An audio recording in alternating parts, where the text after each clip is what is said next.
Hello everyone. सो ये video बहुत ज्यादा इंपॉर्टेंट है सारे नीट 26 वाले बच्चों के लिए। 30 नंबर का सवाल आपको डायरेक्टली इसमें से देखने को मिल जाएगा।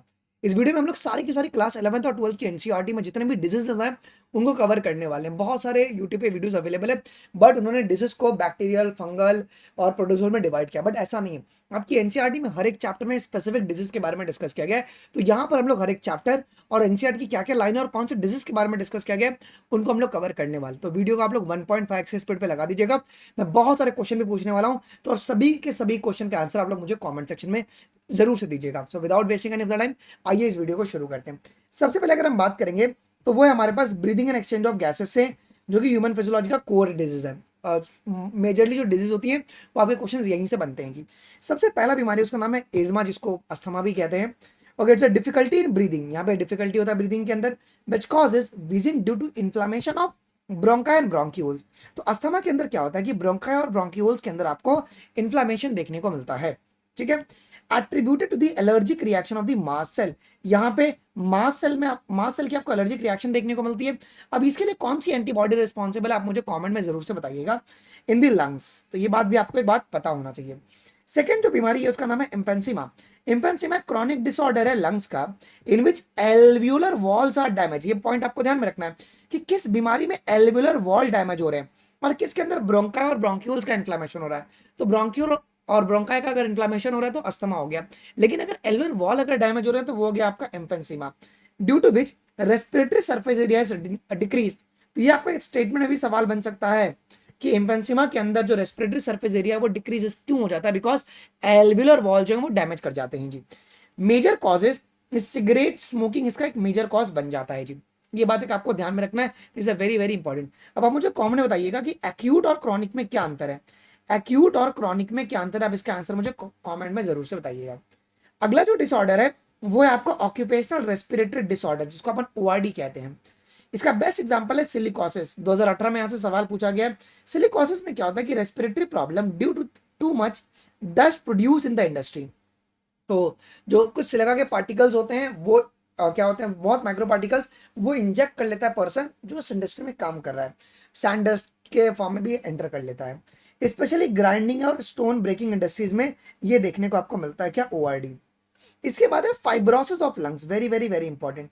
अब यहाँ पे क्या होता है, देखिए, long exposure to the industrial dust can give rise to the inflammation leading to the fibrosis. तो फाइब्रोसिस का मतलब क्या होता है, proliferation of fibrous tissue and thus causing the serious lungs damage. तो ये बात भी आपको ध्यान में रखना है कि ये भी आपका इन्फ्लेमेशन और लंग्स का, यहाँ पे ओवरऑल आपके पास लंग्स का इन्फ्लेमेशन आपको देखने को मिल रहा है किसके अंदर, फाइब्रोसिस ऑफ लंग्स में। आइए अब हम बात करेंगे बॉडी फ्लूइड्स एंड सर्कुलेशन, एक बहुत ही इंपॉर्टेंट चैप्टर है और यहाँ पे बच्चे अक्सर गलतियां करते हैं। सबसे पहला जो है आपके पास वो है हाई ब्लड प्रेशर, जिसको हम लोग हाइपरटेंशन भी कहते हैं। अब जो नॉर्मल ब्लड प्रेशर होता है वो हमारा 120/80 होता है। सो अगर ब्लड प्रेशर 120/80 से अगर ज्यादा हो, अगर आप रिपीटेड चेक कर रहे हो ब्लड प्रेशर को किसी भी इंडिविजुअल का और उसका 140/90 आ रहा है, ओके, अब मुझे बताइएगा कि 140 जो है ये कौन सा प्रेशर है, साइस्टोलिक है या डायस्टोलिक है, और 90 कौन सा प्रेशर होगा, साइस्टोलिक या डायस्टोलिक। एंड साइस्टोलिक प्रेशर को क्या कहते हैं, पंपिंग प्रेशर कहते हैं या रेस्टिंग प्रेशर कहते हैं, एंड डायस्टोलिक प्रेशर क्या कहते हैं, कमेंट में आप लोग उसका आंसर मुझे जरूर से दीजिएगा। ठीक है, अगर 140/90 है उससे अगर ऊपर बार बार अगर बीपी चेक करने पे अगर आ रहा है तो इसे हम लोग क्या कहते हैं, हाइपरटेंशन कहते हैं। It shows the hypertension lead to the heart disease and also affect the vital organs like brain and kidney. देखिए, यहाँ पे एग्जामिनर ने ईटीसी नहीं दिया है, सो आपका हार्ट, ब्रेन और किडनी जो है वो आपका मेजरली गेट्स इन्फेक्टेड इन दी हाइपरटेंशन। इसके बाद अगर हम बात करेंगे बेटा जी कोरोनरी आर्टरी डिजीज, इसको अपन कैड कहते हैं या इसको एथेरियोस्क्लेरोसिस कहते हैं, आर्टीरियो नहीं, एथेरियोस्क्लेरोसिस कह रहे हैं जी। It is caused by the deposition of calcium fat. जैसे फॉर एग्जांपल ये हमारे पास हमारी आर्टरीज है, ठीक है। अब इस आर्टरीज में क्या होगा जी कि कैल्शियम के जो सॉल्ट होंगे, जो कैल्शियम होंगे, वो आपके डिपोजिट कर जाएंगे कुछ इस प्रकार से। अगर इस प्रकार से अगर कैल्शियम या कोलेस्ट्रॉल अगर डिपॉजिट कर गया, जो ब्लड का फ्लो है वो तो रेजिस्ट कर गया ना, वो प्रॉपर्ली नहीं हो पाता है जी। तो it is caused by the deposition of the calcium fat, cholesterol and a fibrous tissue which makes the lumen of artery. जो ल्यूमन होता है आर्टरी का, जो आर्टरी का जो ल्यूमन होता है वो नैरोअर हो जाता है, दस डिस्टर्बिंग द ब्लड फ्लो। अब ब्लड फ्लो नहीं होगा तो एक कंडीशन देखने को मिलता है जी। ठीक है, अगला बीमारी है अंजाइना, जिसको अपन अंजाइना पेक्टोरिस भी कहते हैं जी। अब ये आपका एक्यूट चेस्ट पेन है, देखिए क्रॉनिक नहीं है। एक्यूट का मतलब क्या होता है बताइए कमेंट सेक्शन के अंदर। एक्यूट का मतलब होता है सडनली। तो सडनली एक चेस्ट पेन अपीयर होता है when no enough oxygen is reaching the heart muscles. अब ध्यान देना है, हार्ट को नहीं, हार्ट की मसल्स को अगर इनफ ऑक्सीजन नहीं मिलेगा तो क्या होगा, चेस्ट में पेन देखने को मिलेगा, जिसको अंजाइना पेक्टोरिस कहा जाता है। Common among the middle age and elderly occur due the condition that affect the blood flow. ठीक है, ब्लड फ्लो की वजह से आपको कंडीशन देखने को मिल जाता है। तो यहाँ पे ध्यान में रखना है कि हार्ट की मसल को इनफ ऑक्सीजन नहीं मिल रहा है, ब्लड मतलब इनफ ऑक्सीजन नहीं मिल रहा है। अगला अगर आप देखेंगे बेटा, इसका नाम है हार्ट फेलियर या कंजेस्टिव हार्ट फेलियर। अब इस कंडीशन में क्या होता है, बड़े गौर से देखिएगा। सो क्योंकि इसमें 3 टर्म आता है, एक तो हार्ट फेलियर, कार्डियक अरेस्ट और हार्ट अटैक। तो अगर आप देखेंगे कंजेस्टिव हार्ट फेलियर किसे कह रहे हैं जी, हार्ट फेलियर का एक दूसरा नाम है कंजेस्टिव हार्ट फेलियर। सो कोई भी डरना नहीं अगर पेपर में अगर आ जाए तो हार्ट फेलियर में क्या आता है, स्टेट ऑफ द हार्ट। देखिए समझिए, फेल किसे कहते हैं, जैसे कि एक बच्चा जो है उसको पास होने के लिए 35% चाहिए, ठीक है, अगर उसे 35% से अगर कम नंबर आएंगे हम उसे फेल बोल देंगे। एग्जाम में अपियर तो क्या, लेकिन 35 से कम आया, फेल हो गया। सो हार्ट का मेन काम क्या, ब्लड को पंप करना। ठीक है, जितना ब्लड हमारे ऑर्गन्स को चाहिए, अगर उतना ब्लड अगर नहीं मिलेगा, और ब्लड तो मिल रहा है लेकिन इनफ ब्लड नहीं मिल रहा जितना रिक्वायर्ड है, हम बोलेंगे भैया हार्ट तो फेल कर गया है। तो इस तरीके से आप याद कर सकते हैं। तो हार्ट फेलियर क्या होता है, state of the heart when it is not pumping the blood effectively enough. ये इफेक्टिवली इनफ ब्लड को पंप नहीं कर रहा है to meet the need of the body, and जिससे congestion of the lungs is one of the main symptom of this disease. So अगर paper पूछ दे कि congestion of the lungs, okay, ये किसका सिम्टम है, अगर पेपर आ जाए और पेपर में ऑप्शन दे दे कि कंजेशन ऑफ लंग्स किसका है, कार्डियक अरेस्ट, हार्ट फेलियर या हार्ट अटैक, तो आपको याद होना चाहिए आपका हार्ट फेलियर का है। तो इसका मेन सिम्टम जो है हार्ट फेलियर का वो है congestion of the lungs is the main symptom of this.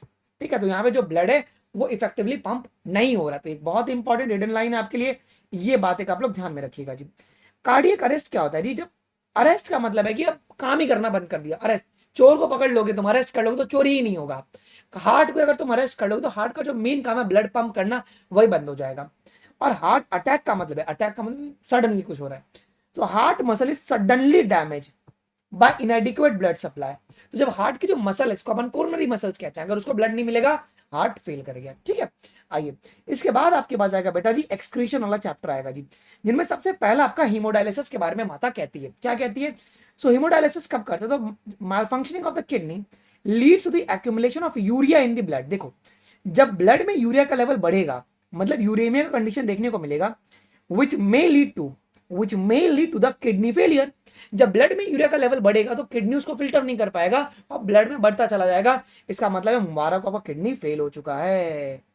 ठीक है, in such a patient urea can be removed by the process called haemodialysis. अब देखिए, ब्लड में यूरिया है, अब उस यूरिया को रिमूव करने के लिए जो प्रोसेस यूज होता है उसका नाम है हीमोडायलिसिस। अब देखिए, हीमोडायलिसिस का स्टेप नीट 26 में आपको देखने को मिल सकता है, सवाल आपको पेपर में आ जाएगा। देखिए, हीमोडायलिसिस का स्टेप क्या होता है, सबसे पहला होता है कि ब्लड को अपन ड्रेन करते हैं। किससे ड्रेन करेंगे, कन्वीनियंट आर्टरी से ड्रेन करेंगे। ये बात आप लोग को ध्यान रखना है, ब्लड आप निकालोगे कन्वीनियंट आर्टरी से आप निकालोगे। ठीक है, फिर it is pumped into dialysing unit, फिर उस ब्लड को अपन कहां पे भेजेंगे, डायलिसिंग यूनिट में। और अब ब्लड बाहर निकाले वो क्लॉट हो सकता है, होगा कि नहीं। अब उसको क्लॉट से बचाने के लिए हम लोग क्या करेंगे, जैसे ब्लड निकलता है उसमें एंटीकोगुलेंट जैसे हिपैरिन को ऐड कर लेते हैं, ऐड कर दिया। फिर डायलिसिंग यूनिट के पास क्या होता है ना, बहुत सारे कॉइल्ड सेलोफेन ट्यूब रहते हैं, और वो सेलोफेन ट्यूब कुछ इस प्रकार से रहता है, चेंबर में कुछ इस प्रकार से सेलोफेन ट्यूब रहेगा और ये चैम्बर रहेगा, और ब्लड आपका यहां से आया है। ठीक है, अब इस सेलोफेन ट्यूब के अराउंड में आपको क्या देखने को मिलता है, इसके अराउंड में आपको फ्लूइड देखने को मिलता है, जिसको अपन डायलिसिंग फ्लूइड कहते हैं। अब जो डायलिसिंग फ्लूइड है, इनकी कॉम्पोजिशन सेम रहती है, जो हमारे प्लाज्मा में जो कॉम्पोजिशन होती है ना, एग्जैक्टली वही कॉम्पोजिशन आपको डायलिसिंग फ्लूइड का भी देखने को मिलेगा। बट क्या ये जो डायलिसिंग फ्लूइड है, इसके अंदर नाइट्रोजनस वेस्ट नहीं होता, जैसे यूरिया और ये नहीं होता है, अमोनिया नहीं होता है इसके अंदर। ठीक है, अब होगा क्या, कंसेप्ट लगेगा वही फिजिक्स वाला कंसेप्ट लगना शुरू हो जाएगा, हाई से लो कंसेंट्रेशन की ओर जाना चीजें शुरू करेंगे। देखिए, the passage of molecule from dialysing unit based on concentration gradient. जो कंसेंट्रेशन ग्रेडियंट के बेसिस पर जो नाइट्रोजनस वेस्ट है ना, वो सेलोफेन ट्यूब से आकर डायलिसिंग यूनिट में मिल जाते हैं। समझा, और क्या हुआ, तो डायलिसिंग फ्लूइड बाद में पूरा का पूरा यूरिया सारे मिल गए, और जो फ्रेश ब्लड है वापस उसको बॉडी में पंप कर देते हैं अपन। ठीक है, and the cleared blood is pumped back to the body through a vein ये पॉइंट ध्यान में रखना, जो क्लियर्ड ब्लड है उसको आप वेन के थ्रू बॉडी में क्या करोगे, पंप कर दोगे after adding the anti heparin to it. अब देखो मैं इसमें कैसे सवाल बना सकता हूं, मैं एक ऑप्शन दे दूंगा कि ब्लड को हमने निकाला कन्वीनियंट आर्टरी के थ्रू और मैंने एंटी हिपैरिन ऐड किया, गलत हो गया। मैंने ब्लड को निकाला वेन के थ्रू और मैंने उसमें ऐड किया हिपैरिन ऐड किया, गलत हो गया, क्योंकि आर्टरी के थ्रू आप निकालोगे। मैंने ब्लड को निकाला आर्टरी कन्वीनियंट आर्टरी के थ्रू और हिपैरिन उसमें ऐड किया, ये करेक्ट हो जाएगा। समझ रहे, इस तरीके से एग्जामिनर तुमको चमका सकता है जी। आइए, किडनी ट्रांसप्लांटेशन क्या होता है बेटा जी, तो it is ultimate use for acute renal failure. Okay, acute मतलब परमानेंटली अगर तुम्हारे पास सडनली अगर फेल कर गया है, क्या कहते हैं, किडनी फेल कर गया है, तो इसके लिए आप लोग किडनी ट्रांसप्लांटेशन करते हो। A functioning kidney is used from a donor, preferably a close relative, और to minimise the graft rejection. Paper में आता है कि किस से बचने के लिए हम लोग क्लोज रिलेटिव या ट्विंस का किडनी लेते हैं, वो है ग्राफ्ट रिजेक्शन से बचने के लिए। रीनल कैलिकुलाई क्या होता है जी, ये स्टोन है या इंसॉल्युबल मासेज होता है क्रिस्टलाइज सॉल्ट का, कहते हैं ना किडनी स्टोन हो गया, ये एक्चुअली वही है, रीनल कैलिकुलाई है। ठीक है, इसमें तुम्हारे ऑक्सलेट के क्रिस्टल्स होते हैं which is found within the kidney. Glomerulonephritis क्या होता है बेटा जी, it's a inflammation of the glomerulus of the kidney. यहाँ पे जो ग्लोमेरुलाई होती है किडनी की, उनमें आपको इन्फ्लामेशन देखने को मिल जाता है जी। आइए, कुछ और टर्म्स माता यूज करती है, यूरेमिया। यूरेमिया का मतलब है presence of urea in the blood. ठीक है, हिमेचूरिया का मतलब होता है presence of blood cells in the urine. पेशाब में अगर खून मिले होता है उसे आप लोग क्या बोलोगे, हिमेचूरिया कहोगे। ठीक है, कीटोन्यूरिया का मतलब क्या होता है, presence of high ketone bodies in urine. Glycosuria का मतलब है presence of glucose in urine. ठीक है, प्रोटीन यूरिया का मतलब है presence of high protein level in the urine, ये बात ध्यान रखना। अब लोकोमोशन एंड मूवमेंट में क्या लिखा है, माइस्थेनिया ग्रेविस। ठीक है, ये कौन सी बीमारी है बेटा, ये ऑटो इम्यून डिसऑर्डर है affecting the neuromuscular junction leading to fatigue, weakness and paralysis of skeletal muscle। भाई ये स्मूथ मसल नहीं है बेटा, ये skeletal muscles get affected, और ये भी तुम्हारा ऑटो इम्यून डिसऑर्डर है, ये ऑटो इम्यून डिसऑर्डर है ना। रिमेटॉइड अर्थराइटिस भी क्या, ऑटो इम्यून, बॉडी की खुद की सेल मार रही है, और ये कौन से मसल को इन्फेक्ट कर रहा है। देखिए, मैं अगर एग्जामिनर रहूंगा तो मैं एज इट इज टेपूंगा और मैं वहां पे लिख दूंगा कि यहाँ पे कार्डियक मसल आपका डैमेज हो रहा है, या स्मूथ मसल या स्केलेटल मसल, याद रखना स्केलेटल मसल। ठीक है, आइए, मस्कुलर डायस्ट्रॉफी क्या होता है, it's a progressive degeneration of skeletal muscle. तो ये progressively throughout the life, आराम धीरे धीरे धीरे, तो progressive degeneration of the skeletal muscle mostly due to genetic disorder. सब पेपर में आता है। अब ये बताइएगा मुझे, मस्कुलर डिस्ट्रॉफी ऑटोसोमल डोमिनेंट है या ऑटोसोमल रिसेसिव, कमेंट सेक्शन में आ जाना चाहिए जवाब। टिटेनी में क्या होता है, इट्स अ रैपिड स्पाज्म, मतलब wild contraction in the muscle due to the low calcium in the body fluid. So body fluid में कैल्शियम के लेवल का घट जाना, बात ध्यान रखना। आर्थराइटिस क्या होता है जी, it is characterised by the inflammation of the joints, तो ये बात आपको ध्यान में रखना है। ऑस्टियोपोरोसिस क्या होता है बेटा जी, it's an age related disorder which is characterised with a decrease in bone mass and increase in chance of fracture. ठीक है, तो decrease level of oestrogen is a common cause of osteoporosis, तो ये बात भी आपको एक बात ध्यान में रखना है। तो किस फीमेल में होगा, जो फीमेल मीनार का अटेंड कर लिया, मीनोपॉज अटेंड कर लिए, उनमें ऑस्टियोपोरोसिस के चांसेस ज्यादा होंगे या कम होंगे, मुझे कमेंट में आप लोग इसका आंसर बताइएगा। Inflammation of joint is due to the accumulation of uric acid crystal is called gout, उसे अपन गाउट कहते हैं। अब chemical control coordination and integration, क्योंकि अभी तुम्हारे पास न्यूरल जो है उसको डिलीट ही कर दिया गया है कि नहीं। आइए, 25 अगर आप बड़े गौर से देखेंगे तो उसमें क्या लिखा गया, डॉर्फिज्म। सो डॉर्फिज्म का मतलब क्या होता है, hyposecretion of growth hormone from anterior pituitary gland during childhood. अब देखिए, डॉर्फिज्म और एक्रोमेगाली, अभी कुछ कॉन्सेप्ट आएंगे, गाइगेंटिज्म और एक्रोमेगाली कंफ्यूजन होता है। सो डॉर्फिज्म का मतलब है बौनापन। अब ये बौनापन के लिए कौन रिस्पॉन्सिबल है, कि ग्रोथ हार्मोन बचपन से ही सिक्रेट नहीं हुए। कहां से नहीं सिक्रेट हुए हैं जी बेटा, तो आपके एंटीरियर पिट्यूटरी से सिक्रेट नहीं हुए हैं प्रॉपर्ली। ठीक है, अब देखो, जो जहां पे आप गलती करोगे पेपर में, वो है गाइगेंटिज्म और वो है एक्रोमेगाली, बात को ध्यान में रखिएगा बेटा जी। सो गाइगेंटिज्म क्या होता है, so gigantism hyper secretion of growth hormone from anterior pituitary before adolescence, मतलब ये चाइल्डहुड में अगर बहुत ज्यादा अगर ग्रोथ हार्मोन अगर सिक्रेट होगा तो उस कंडीशन को आप लोग कहोगे गाइगेंटिज्म। ओके, देखो इसको ऐसे याद कर सकते हो कि एबीसीडी में आपके पास ये जो जी आ रहा है, गाइगेंटिज्म वाला जी, ये पहले आ रहा है, और एक्रोमेगाली में जो वाई आ रहा है वो लास्ट में आ रहा है। तो एक्रोमेगाली में भी क्या होता है, हाइपर सिक्रेशन होता है ग्रोथ हार्मोन का, बट एडोलसेंस के बाद होता है, ये एडल्टहुड में देखने को मिलता है। ये क्लियर हो गया। गाइगेंटिज्म में क्या है जी, हाइपर सिक्रेशन हो रहा है ग्रोथ हार्मोन का एंटीरियर पिट्यूटरी से, लेकिन कब हो रहा है बेटा, कब हो रहा है? Before the adolescence. क्लियर है? आइए अब एक्रोमेगाली क्या है जी? Hyper activity of growth hormone from anterior pituitary gland due to tumour, और ये आपको एडल्ट्स में देखने को मिलता है, एडल्ट में। डायबिटिस इंसिपिडस क्या होता है बेटा जी?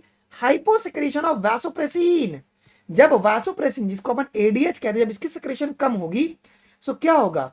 आपको डायबिटिस इंसिपिडस देखने को मिलेगा। ओके, जब तुम्हारे पास हाइपोसेक्रेशन होती है किसकी जी? एडीएच की। तो ठीक है।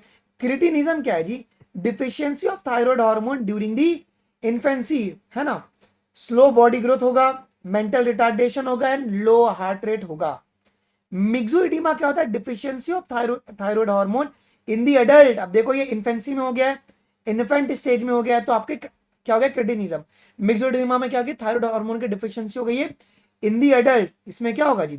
पफी अपीयरेंसेस होगा, lack of alertness, low body temperature देखने को मिलेगा, इवन हार्ट रेट भी लो होता है जी।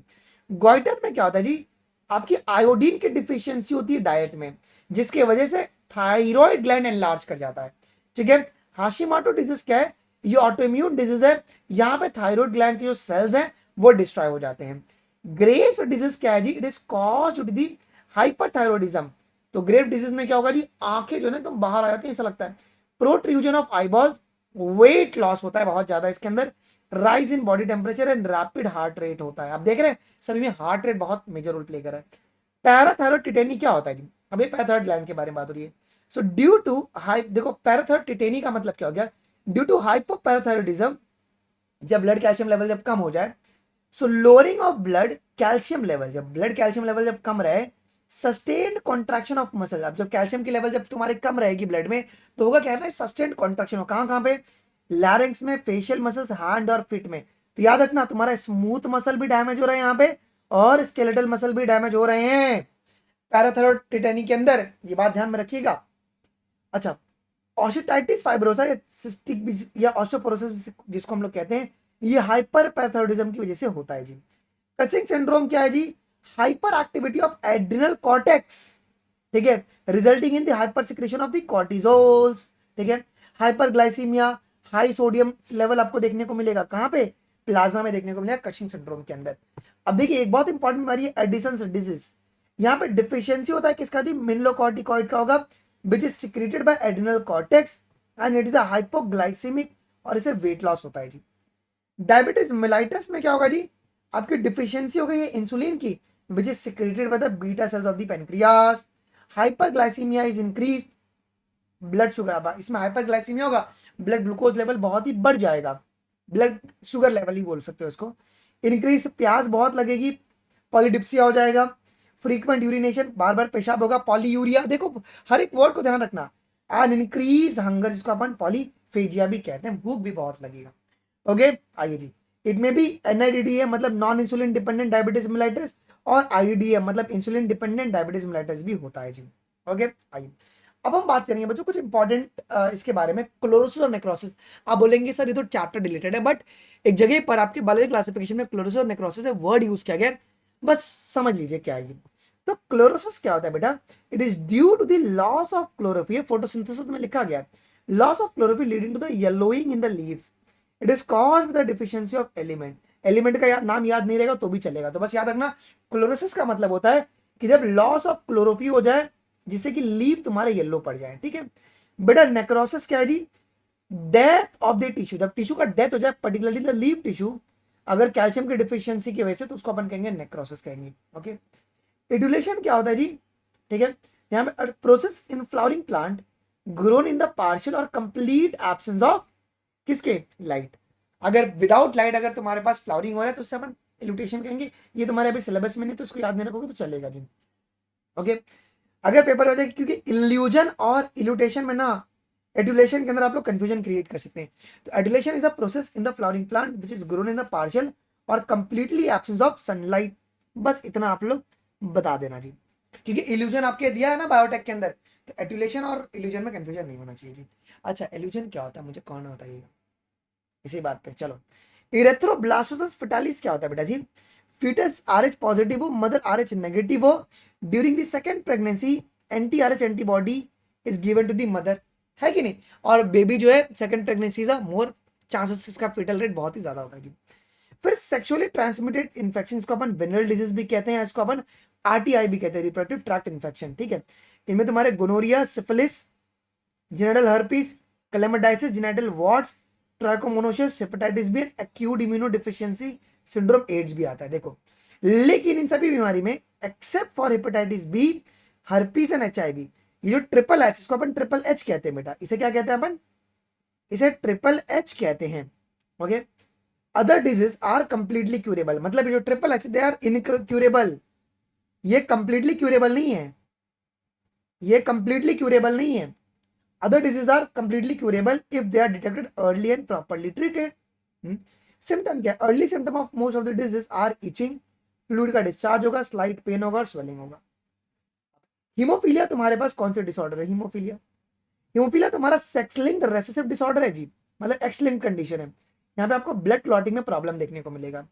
अब gene for factor 8, 9 and 11 female इसमें मोस्टली तुम्हारी कैरियर होती है, and seen in the family pedigree of the queen Victoria, ये बात एक आपको पता होना चाहिए। कलर ब्लाइंडनेस क्या है जी बेटा, ये एक सेक्स लिंक्ड रेसेसिव डिसऑर्डर है, ठीक है, जो कि actually which is the failure to discriminate the between the red and green colour. Sickle cell anaemia तुम्हारे पास क्या होगा जी, ये आपका ऑटोसोमल रेसेसिव डिसऑर्डर है, और ये किस टाइप का म्यूटेशन है जी, ये ट्रांसवर्जन टाइप का म्यूटेशन होता है जी। सब पढ़ लो, यहाँ पे होता क्या है जी, यदि thymine of the template strand क्या एसिडिसी get converted into the adenine CAC, that is pyrimidine gets converted into the purine. अब यहाँ पे जो 6th पोजीशन है ग्लूटामिक एसिड का is converted into the valine in the beta globin chain of the haemoglobin. अब यहाँ पे sickle cell का आरबीसी हो जाएगा, जो कि मलेरिया के लिए रेजिस्टेंट होता है। आइए, फिनाइलकेटोन्यूरिया क्या होता है जी, ये एक आपका इनबॉर्न एरर है मेटाबॉलिज्म का, और ये भी आपका ऑटोसोमल रेसेसिव डिसऑर्डर है बेटा, okay. Individual lacks enzyme phenyl alanine hydroxylase, उनमें ये एंजाइम नहीं मिलेगा, फिनाइल अलेनिन हाइड्रोक्सिलेज नहीं मिलेगा, which is required for conversion of phenyl alanine to tyrosine. ये एंजाइम क्यों रिक्वायर्ड है, तो ये फिनाइल अलेनिन को टायरोसिन में कन्वर्ट करता है। High phenyl alanine which converts in phenyl pyruvic acid and its derivative, अब ये क्या होगा, कलेक्ट होगा, कहाँ पे कलेक्ट होगा जी, न्यूरॉन्स में तुम्हारे एक्यूमुलेट होंगे। मेंटल रिटार्डेशन आपको देखने को मिलता है, और ये तुम्हारे यूरिन से भी एक्सक्रीट होते हैं, क्लियर है। अब मेंडेलियन डिसऑर्डर के बारे में बात करेंगे। पहला तुम्हारे पास थैलेसीमिया, ये भी तुम्हारे पास ऑटोसोमल रेसेसिव मेंडेलियन डिसऑर्डर है, और तुम्हारा क्वांटिटेटिव होता है। और सिकल सेल अनीमिया क्या होगा जी बेटा, ये तुम्हारा क्वालिटेटिव होगा, ये क्वालिटेटिव होगा, और थैलेसीमिया तुम्हारा क्वांटिटेटिव आपका होता है जी, ठीक है। तो it's a quantitative number of the, हाँ ये quantity disorder as a number of, जो क्वांटिटी आपका ये हो रहा है ना, इंपैक्ट कर रहा है, so quantitative as a number of globin chain synthesis decreases, ठीक है। आइए जी, अल्फा थैलेसीमिया क्या होता है म्यूटेशन में, यहाँ पे जो जीन है तुम्हारा HbA1 और HbA2 for alpha globin chain of haemoglobin, ये तुम्हारा कहाँ पे प्रेजेंट है, क्रोमोसोम नंबर 16 पे प्रेजेंट है, देखो एनसीईआरटी की लाइन है डायरेक्टली।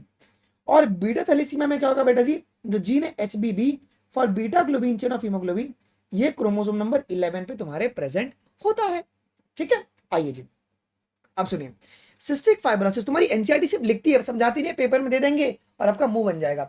सिस्टिक फिब्रोसिस तुम्हारा ऑटोसोमल रेसेसिव मेंडेलियन डिसऑर्डर है, failure in chloride ion transport, यहाँ पे chloride ion transport get infected and primarily affect the lungs and the digestive tract, ये आपका अफेक्ट होता है। अच्छा, हंटिंगटन कोरिया जो है वो तुम्हारे पास कौन सा है जी, हंटिंगटन कोरिया जो है ये तुम्हारा ऑटोसोमल डोमिनेंट डिसऑर्डर है, inhibitor of brain cell metabolism produce, तो ब्रेन सेल को काम न करने वाले जो केमिकल्स हैं वो आपके पास यहाँ पे बनते हैं, इनिबिटर्स बनते हैं। मायोटोनिक डिस्ट्रॉफी कौन सी बीमारी है बेटा जी, ये आपका ऑटोसोमल डोमिनेंट डिसऑर्डर है। आइए, क्रोमोसोमल एब्रिएशन में बात करेंगे तो सबसे पहला कौन आएगा जी, डाउन सिंड्रोम आएगा। यहाँ पे आपको ट्राइसोमी देखने को मिलता है 21st क्रोमोसोम का। लैंगडॉन डाउन ने 1866 में पहली बार डिस्कवर किया था, ओके। इसमें फिजिकल, साइकोमोटर और मेंटल डेवलपमेंट रुक जाता है। टर्नर किस में होगा जी बेटा, मेल में फीमेल में, तो फीमेल में होगा जी। Absence of one of the sex chromosome, female में होगा। 45 plus XO, such a females are sterile and they are the rudimentary ovary and lack the secondary sexual character also। अगला, Klinefelter syndrome क्या होता है, ये तुम्हारे पास ट्राइसोमी की वजह से होता है सेक्स क्रोमोसोम के, यहाँ पे एक एक्स्ट्रा तुम्हारे पास एक्स क्रोमोसोम हो जाता है जी, कैरोटाइप इज 44 plus XXY, ठीक है। ओवरऑल मैस्कुलिन डेवलपमेंट होगा विद गाइनेकोमास्टिया, और इंडिविजुअल आपके पास यहाँ पे भी स्टेराइल होते हैं जी, ओके। बैक्टीरियल डिजीज कौन है? टाइफॉइड है, सेलमोनला टाइफी। यहाँ पे सस्टेन्ड हाई फीवर होगा, स्टमक पेन होगा, कॉन्स्टिपेशन होगा। और मैरी मिलॉन जो कि टाइफॉइड की कैरियर थी। आइए बिडाल टेस्ट करते हैं डिटेक्शन के लिए। बताना टाइफॉइड के जो सेलमोनला टाइफी है ये कौन से इंटेस्टाइन में ग्रो करेगा, स्मॉल या लार्ज इंटेस्टाइन? कॉमन है, बता दीजिएगा। निमोनिया, स्ट्रेप्टोकोकस निमोनिया जो इन्फेक्ट करेगा लंग्स ऑफ एल्विलाई, जो एल्विलाई उसको इन्फेक्ट करेगा। इसमें फीवर, चिल्स, कफ और हेडेक सब होंगे। It is spread from the aerosols of the infected person, छींक से फैल जाएगा। अदर बैक्टीरियल डिजीज कौन है जी? कोलेरा है, टिटेनस है, सिट्रस कैंकर है, लेमन का। वायरल में कौन आएगा? Common cold. इनमें राइनो वायरस आएंगे which infect the nose and respiratory passage but not the lungs. मतलब अपर रेस्पिरेटरी जो ट्रैक्ट होता है वो आपका इन्फेक्टेड रहेगा। ओके, यूआरटी तुम्हारे पास रहेगा लेकिन लंग्स जो है वो इन्फेक्टेड नहीं रहेगा जी। नेजल कंजेशन होगा, डिस्चार्ज, सोर थ्रोट, कफ और headache. Droplet from the cough sneezes इधर इनहेल डायरेक्टली और इनडायरेक्टली तुम्हारे पास कंटामिनेटेड वेस्ट से भी आ जाएगा जी। कोविड-19 याद नहीं रखोगे तो भी चलेगा, ठीक है। वो एक सार्स के नाम से के वायरस से होता है जिसका फुल फॉर्म क्या है जी? Severe acute respiratory syndrome corona virus 2, ठीक है। ये एक सिंगल स्टैंडर्ड आरएनए जीनोम है, ठीक है। इसके लिए रैपिड टेस्टिंग क्या है जी? एलाइजा है। और स्वैब टेस्टिंग के लिए अपन पीसीआर टेक्निक को यूज करते हैं, सभी को पता है जी। Okay, other human viral disease कौन कौन से? मम्स है, स्मॉल पॉक्स है, हर्पीज है, इन्फ्लुएंजा और एड्स है। प्रोटोजोन डिजीज में सबसे पहले कौन आएगा जी? मलेरिया आएगा। Plasmodium falciparum causes the malignant malaria.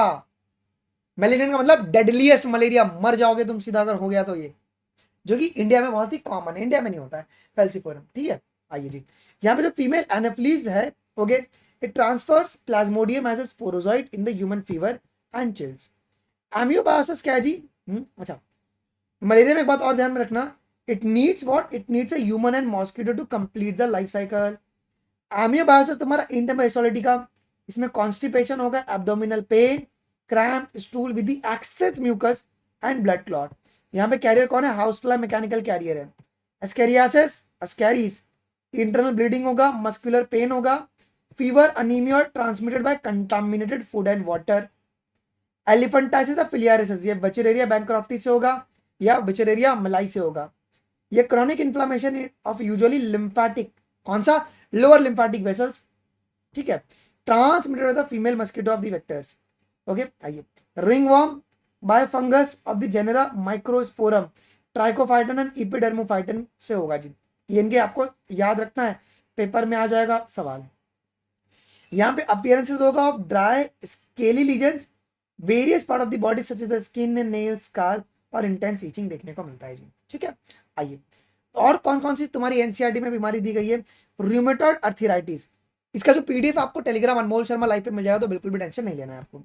ये ऑटो इम्यून डिसऑर्डर है with intense inflammation and pain in the joints, ठीक है, ये भी ऑटो इम्यून डिसऑर्डर है।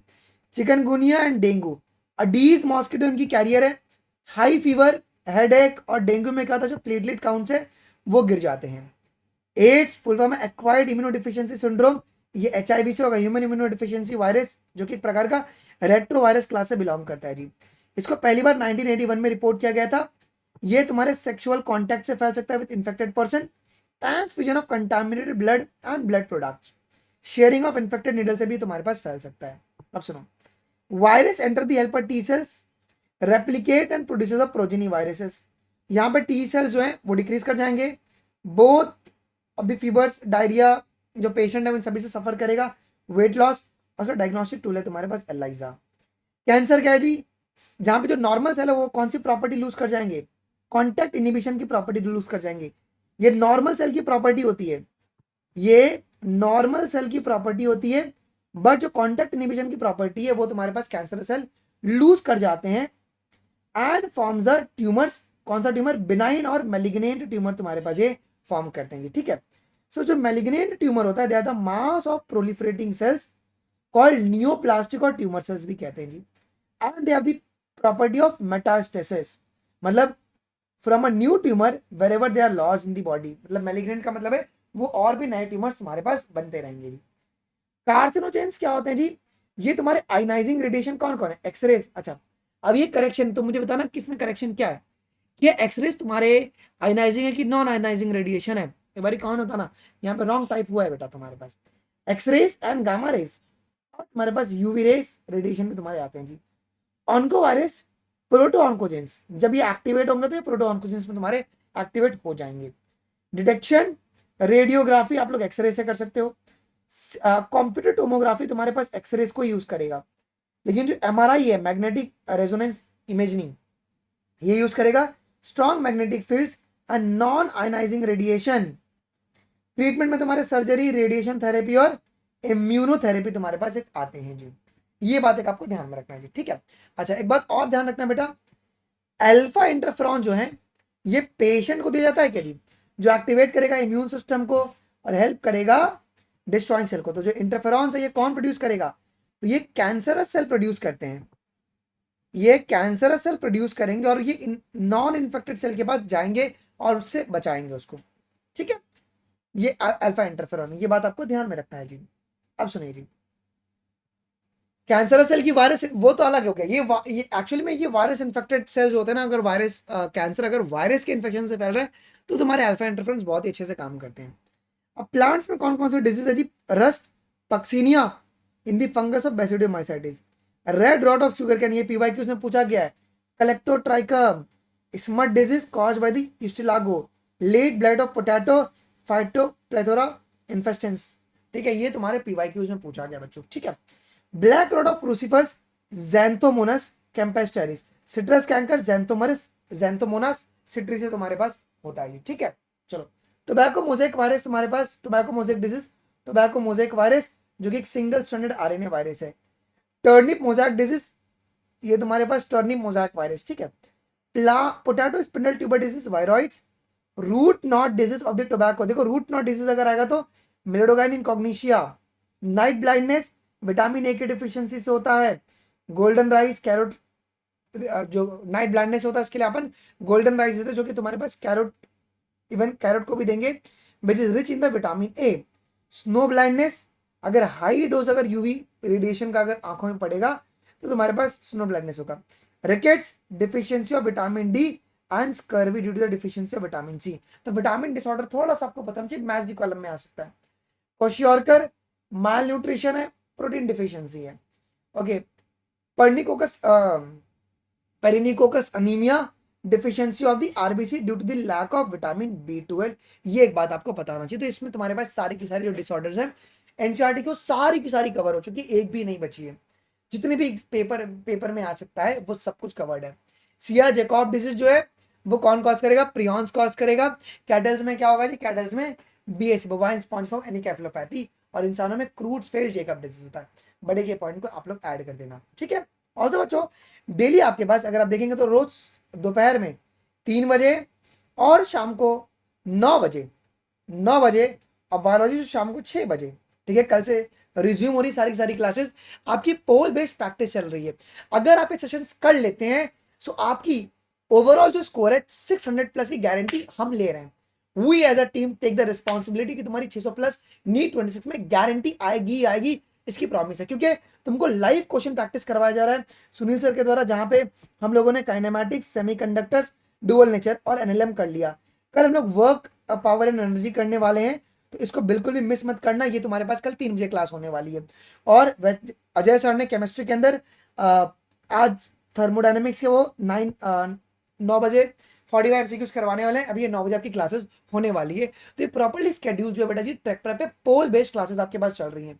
और बायोलॉजी में मैं आपका कल से जेनेटिक्स जो है वो शुरू करने वाला हूँ। सो आप लोग आज ही ज्वाइन कर सकते हैं ट्रैक प्रेप, 499, बहुत ही मिनिमल कॉस्ट है। ये ऑफर अभी वैलिड है, आप लोग ज्वाइन कर सकते हैं। बहुत आसान तरीका क्या है बेटा जी, आप लोग सीधा इस क्यूआर कोड को स्कैन कीजिए, पेमेंट करने के बाद पेमेंट का स्क्रीनशॉट और ईमेल आईडी इनमें से किसी भी नंबर पे आप भेज देंगे तो टीम मैनुअली एक्टिवेट कर देगी। या अगर आपको ट्रैक प्रेप से सीधा लेना है, आप सीधा ट्रैक प्रेप पे जाइएगा, लॉगिन करने के बाद इस क्लासेस के सेक्शन पे क्लिक कीजिएगा एंड किसी भी कोर्स में, जैसे कि अगर आप देख रहे हैं हमें बाकायदा कोर्सेज है बेटा जी, केमिस्ट्री के, फिजिक्स के और आपके पास बायोलॉजी के, बाकायदा आपको पोल मिलेगा, लीडर बोर्ड आएगा और आपके पास प्रॉपर्ली रैंक प्रेडिक्शन भी किया जाएगा लाइव क्लासेस के अंदर जी, ठीक है। तो आप लोग किसी भी कोर्स पे क्लिक करके आप यहाँ पे सब्सक्राइब टू एक्सेस क्लासेस पे क्लिक करेंगे तो आपको एक्सेस मिल जाएगा, ठीक है। तो आप लोग आज ही ज्वाइन कर लीजिएगा। मिलते हैं अपन अगले वीडियोस में। अभी के लिए बस, thank you, Jai Hind, bye bye, take care.